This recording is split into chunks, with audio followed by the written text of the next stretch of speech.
Pentagon menyebut satu jenis chip sebagai ancaman eksistensial, dan pada 2023, Amerika menghabiskan miliaran dolar bukan untuk membangun, melainkan untuk memblokir. Chip itu bukan komponen biasa. Teknologi di baliknya mampu memprediksi penyakit sebelum gejala muncul, mendesain senjata generasi berikutnya, dan melumpuhkan seluruh infrastruktur sebuah negara tanpa satupun tembakan dilepaskan. China mendeklarasikan target dominasi AI global pada 2030 sejak 2017. Amerika tahu dan sudah bergerak. Pertanyaan yang belum terjawab, apakah blokade itu datang terlambat? Yang paling menggelisahkan dari keseluruhan dinamika ini bukan pertanyaan siapa yang menang, melainkan apa yang terjadi pada 190 negara lainnya, termasuk Indonesia, ketika salah satu dari mereka mencapai dominasi atas teknologi tersebut. Untuk memahami mengapa persaingan ini tidak bisa dibaca sebagai sekedar perlombaan teknologi, kita perlu memeriksa terlebih dahulu dua sistem yang mendasarinya, dua filosofi tentang bagaimana inovasi seharusnya lahir, dan bagaimana akar dari pertentangan ini sudah tertanam jauh sebelum istilah artificial intelligence sendiri diciptakan. Amerika menguasai 3 lapisan AI sekaligus: algoritma yang dirancang OpenAI dan Google, komputasi yang diproduksi NVIDIA, dan infrastruktur cloud yang disediakan Microsoft, Amazon, serta Google.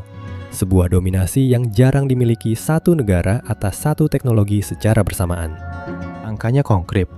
NVIDIA menguasai 80 hingga 90% pasar akselerator AI dunia berdasarkan pendapatan, dan lebih dari 90% di segmen pelatihan model. Dan chip H100 serta B200 itu tidak bisa diproduksi tanpa mesin litografi AIS-MEL dari Belanda, yang penjualannya sendiri dibatasi lewat tekanan diplomatik Amerika dan sekutunya. Analis pertahanan Gregory Allen mencatat bahwa kebijakan Bureau of Industry and Security, khususnya kontrol ekspor Oktober 2022 dan Oktober 2023, tidak sekedar memperlambat China, melainkan memaksa Beijing membangun rantai pasok semikonduktor mandiri dari nol. Kekuatan Amerika, dengan kata lain, bukan hanya pada kecepatan berlarinya, tapi pada dinding yang dibangunnya lewat Entity List, CHIPS Act, dan rezim kontrol ekspor. China masuk terlambat. Ketika DeepMind mengalahkan juara Go dunia pada 2016, ekosistem AI Beijing masih terpusat pada e-commerce dan pengawasan massal, bukan riset fundamental. Tapi Beijing bereaksi cepat, dan pada 2017, Xi Jinping mengumumkan rencana resmi untuk menjadikan China pemimpin AI global pada 2030, disertai investasi negara berskala besar yang menggerakkan seluruh industri. Pengamat AI Kai Fu Lee berargumen bahwa keunggulan China bukan terletak pada kedalaman riset fundamentalnya, melainkan pada akses data skala massal tanpa hambatan regulasi privasi yang sebanding. Sehingga pertanyaan sesungguhnya bukan siapa yang mencapai AGI lebih dulu, melainkan siapa yang mengontrol infrastruktur yang membuat AGI mungkin terjadi. Huawei, meski diembargo sejak 2019, membukukan pendapatan sekitar 118 miliar dolar pada 2024, rekor tertinggi kedua sepanjang sejarahnya. Dan Baidu merilis model bahasa yang dalam beberapa tolok ukur menyamai GPT-4. Kemudian DeepSeek, startup yang hampir tidak dikenal, mengklaim biaya pelatihan modelnya hanya sekitar 5,6 juta dolar, 1/10 dari kompetitor Amerika, dan guncangannya cukup besar sehingga NVIDIA kehilangan sekitar 589 miliar dolar nilai pasar dalam satu hari pada Januari 2025, penurunan satu hari terbesar dalam sejarah bursa Amerika. Tapi angka 5,6 juta dolar itu hanya mencakup biaya GPU untuk satu kali run, tidak menghitung lebih dari $500 miliar hardware dan riset di belakangnya. Dan klaim performa China seringkali belum terverifikasi secara independen. Chip SMIC masih tertinggal 2-3 generasi dari TSMC. Dan yang paling kritis, China masih tidak punya akses ke mesin EUV. Sehingga arsitektur perangkat lunak secanggih apapun tidak bisa sepenuhnya mengompensasi keterbatasan fabrikasi pada lapisan fisik ini. Maka gambaran yang jujur adalah ini. Amerika unggul di hardware dan ekosistem. China unggul di kecepatan adaptasi dan skala data. Tapi perlombaan AI bukan hanya soal siapa yang punya chip terbaik, karena ada 3 dimensi lain yang menentukan. Dimensi pertama adalah data. China memiliki 1,4 miliar penduduk, sistem pembayaran digital yang nyaris tanpa uang tunai, dan jaringan CCTV terbesar di dunia. Volume yang tidak ada tandingannya di dunia barat dan yang menjadi bahan bakar utama pelatihan model skala massal. Tapi data bukan hanya soal jumlah. Data yang berlabel, terstruktur, dan berkualitas tinggi, itu yang dipunyai Google, Meta, dan Microsoft. Sementara China punya volume dan Amerika punya kualitas. Dan di tahap AGI, mana yang lebih menentukan masih belum bisa dijawab. Disinilah analis Kai Fu Lee menempatkan keunggulan Cina bukan pada riset fundamental, melainkan pada implementasi skala massal. Akses data tanpa hambatan regulasi privasi memungkinkan iterasi yang berlipat lebih cepat. Sementara dimensi energi dan talenta yang masing-masing membawa ketidakpastiannya sendiri akan menentukan siapa yang bertahan di babak berikutnya. Dimensi kedua dari perlombaan ini menyentuh sesuatu yang lebih bersifat fisik ketimbang algoritmik, energi. Satu data center AI berskala besar membutuhkan listrik setara konsumsi sebuah kota kecil.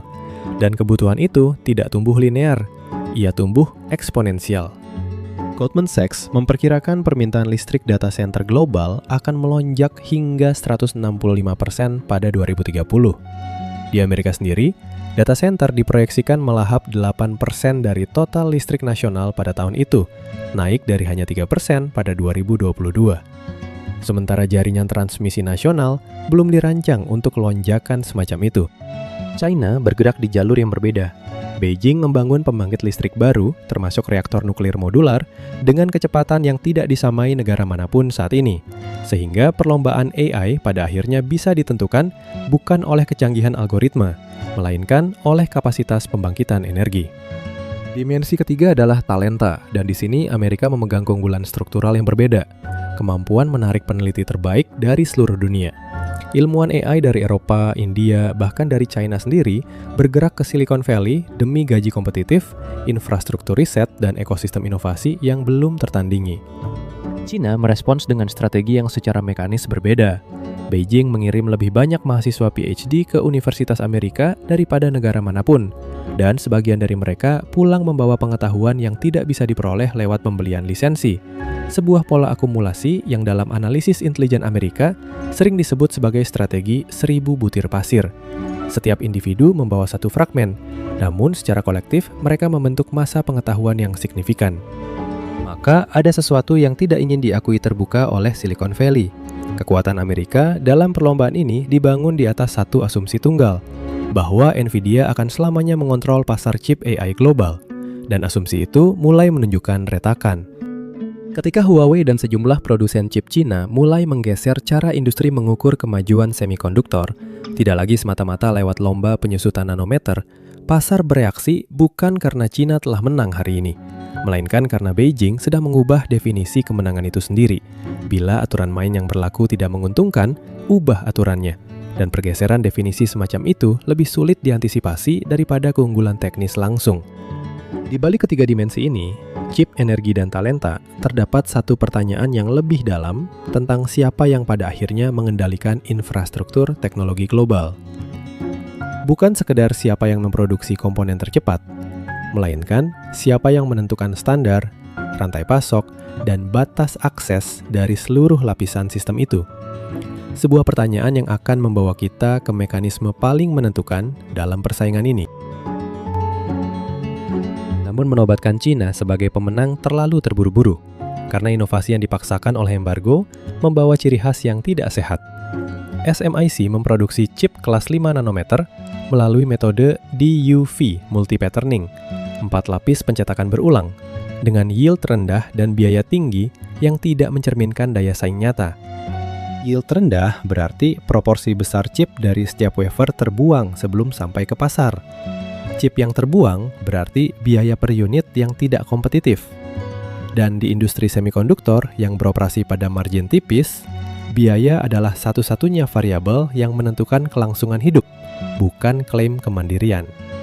Maka pertanyaan yang paling menggelisahkan bukan siapa yang menang atau kalah di antara dua kekuatan itu, melainkan apa yang terjadi pada 190 negara yang bahkan tidak ikut berlomba.